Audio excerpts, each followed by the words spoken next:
thousands of miles away from Ukraine, but just as tense. The phone conversation in which Barack Obama urges Russia to send its military forces back to base. But in response, President Putin makes it clear he has no intention of a retreat. In fact, he says he must be able to venture further if he believes there's a threat to his country's interests.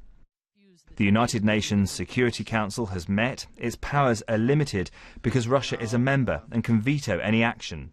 But the Secretary-General has also been on the phone to Mr. Putin to air what he called his grave concerns.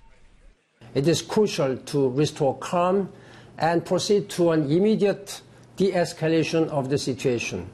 Cool heads must prevail, and dialogue must be the only tool in ending this crisis. The pace of change in Ukraine is fast. It was only a week ago that President Yanukovych was voted out of office following violent clashes in Kiev.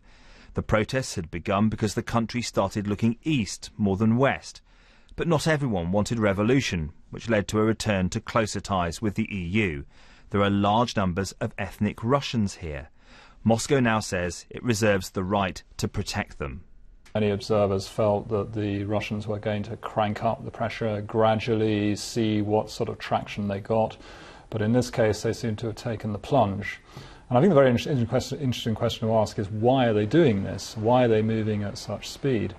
And I think the only rational answer that can be given at the moment is that they see a threat to their interests in Ukraine that could be permanent.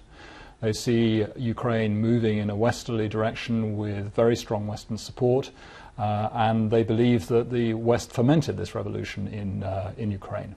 And as it approved the use of its troops in Ukraine, Russian armour was already on the ground in the Crimean Peninsula. Ukraine branded it an act of aggression and has put its own armed forces on full alert. Today, the British Foreign Secretary William Hague is travelling to Kiev. We will be using every possible diplomatic channel to make clear our concern and to seek clarification from Russia of its intentions and to ask for a de-escalation by all concerned. Ukraine pulled back from the brink of civil war to be left with a new crisis. The next move by any one party will be critical. Simon Clemison, BBC News.